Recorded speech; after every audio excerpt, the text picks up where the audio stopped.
आप सभी को सुंदर शरद पूर्णिमा की बहुत बहुत बधाई हो। बाबा विश्वनाथ की कृपा आप पर सदा बनी रहे। आ गया शरद पूर्णिमा की रात्रि। बड़े से बड़ी बीमारियां, बड़े से बड़े रोग, बड़े से बड़े बड़े कष्ट इस शरद पूर्णिमा की रात्रि को छूट जाते हैं। दमे की बीमारी, श्वास की बीमारी, अनिद्रा की बीमारी, रात्रि को जगना, ये सारी बीमारियां शरद पूर्णिमा की रात्रि को अगर व्यक्ति अपने जीवन को सुखमय बनाए, अपने जीवन को आनंदमय बनाए तो सब छूट सकता है। शरद पूर्णिमा की रात्रि को पीपल के पत्ते 5 लेकर उसके ऊपर खीर डालकर रात्रि को खा लेने से महाराज दमे की बीमारी, श्वास की बीमारी रुक जाती है। वो बीमारी बढ़ती नहीं है, उससे कष्ट नहीं होता। जिन बच्चों के नेत्र कमजोर होते हैं, रोशनी कमजोर होती है, शरद पूर्णिमा के दिन रात्रि को 12 बजे भगवान चंद्रदेव का दर्शन कराइए। 5 से 7 मिनट तक नयन मिलाएं चंद्रदेव के साथ और बाद में एक पीपल के पत्ते पर खीर जो चंद्र के नीचे रखी हुई है उसी खीर को चटा दीजिए। फिर चंद्र का दर्शन कराओ, फिर खीर को चटा दीजिए। महाराज नयन की ज्योति बढ़ती है, नींद नहीं आती तो निंद्रा देवी प्रवेश करती है, निंद्रा अच्छी आती है, आनंदित होता है। महाराज जिस व्यक्ति के शरीर में गांठ पड़ जाती हो, शरीर काला पड़ जाता हो, चट्टे पड़ जाते हो या दांत खाज खुजली हो जाता हो, उसके लिए भी शरद पूर्णिमा की रात्रि को 12 बजे महाराज भगवान चंद्रदेव के लिए 21 दिए जलाए जाते हैं।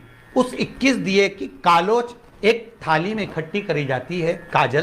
कालोच को इकट्ठी कर कर शरीर में गाय के घी के साथ में जहां जहां जगह पर चट्टे हैं, गांठ है, वहां लगाया जाता है। उसको 5 या 7 दिन लगाइए। उसके बाद में रोज प्रतिदिन लगाने के आधे घंटे बाद स्नान कर लीजिए, आराम लगना प्रारंभ हो जाता है। महाराज आज शरद पूर्णिमा की रात्रि से लेकर कार्तिक पूर्णिमा की रात्रि के बीच में जो दामोदर भगवान का, कृष्ण का, शिव का मंगल आनंद करेगा, अभिषेक करेगा, पूजन करेगा, स्मरण करेगा, उसके सारे दुख दरिद्र दूर हो जाएंगे। रात्रि को आप बड़े प्रेम से खीर बनाओ, चंद्रदेव की साक्षी में रखो, भोग लगाओ भगवान श्री हरि को।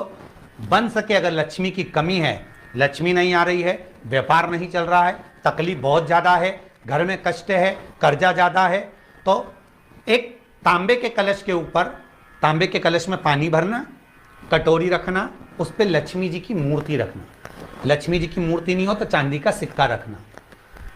उसके सम्मुख में आप 31 दीपक 31 दीपक घी के लंबी बाती के जला देना।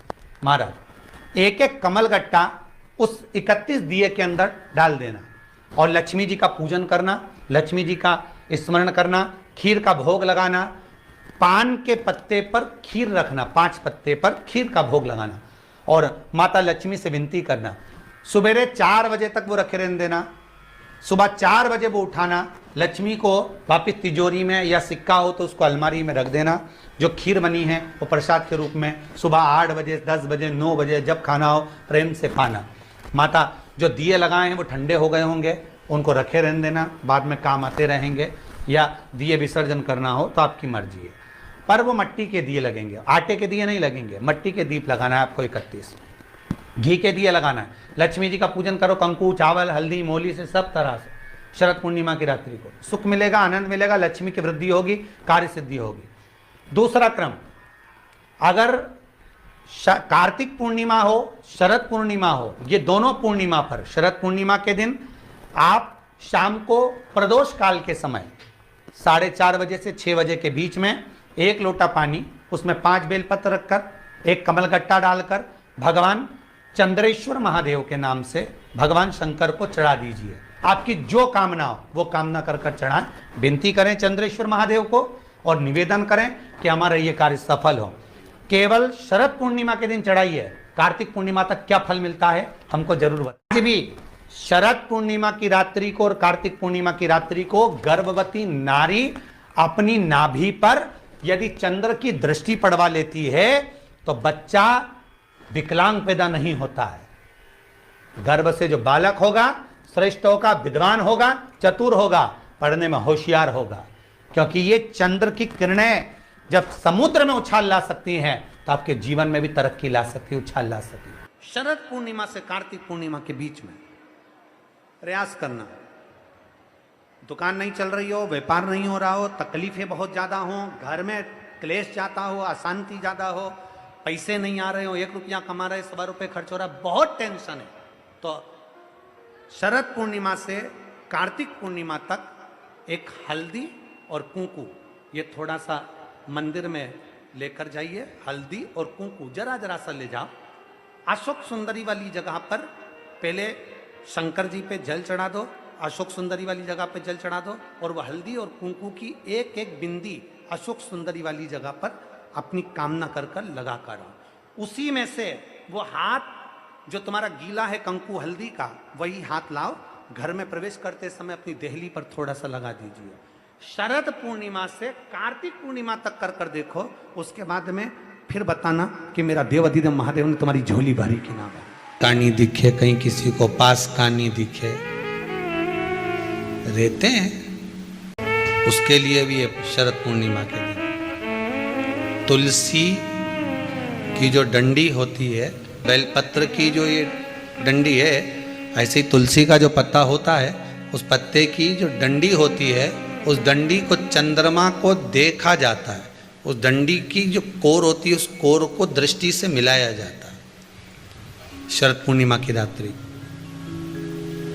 ठीक 12 बजे आप चंद्रमा की, जैसे चंद्रमा का भाग, उस चंद्रमा के भाग को आप उस डंडी के भाग से निहारने का प्रयास करिए। महाराज घर में आई है, घी का दिया लगाई है, उस घी के दीप को लगाने के बाद पूर्णिमा के दिन उस पर एक प्लेट थोड़ी तिरछी कर कर रख दो, जिससे उसकी कालोच, काय की, उस दीप की, घी के दीप की कालोच उस प्लेट पर आ जाए। थोड़ी सी कालोच ले लीजिए, 5-10 मिनट में आ जाएगी। उसको गाय के घी में मिलाकर आंखों में सुरमा लगाकर रात्रि को सो जाइए। 3 दिन बाद आप महसूस करेंगे कि नेत्र की ज्योति बढ़ना प्रारंभ हो रही है। पूर्णिमा का जो चंद्र है वो विशाल का है, और उस चंद्र की पूर्णता में हमारी अभिलाषाएं भी पूर्ण हो। अब पूर्णिमा के व्रत में आपने कई बार किताब पढ़ी होगी पूर्णिमा की, या आपने व्रत किया होगा, या पूर्णिमा का व्रत आप धारण करे होगे, तो उसमें पूजन कौन से भगवान की होती? पूर्णिमा के व्रत में केले के खंभ लगाकर पूर्णिमा का जो उद्यापन होता है, पूर्णिमा की जो पूजन होती है, उस पूजन में शंकर और पार्वती की पूजन की जाती है। शंकर और पार्वती का पूजन क्यों करा जाता है पूर्णिमा के व्रत में?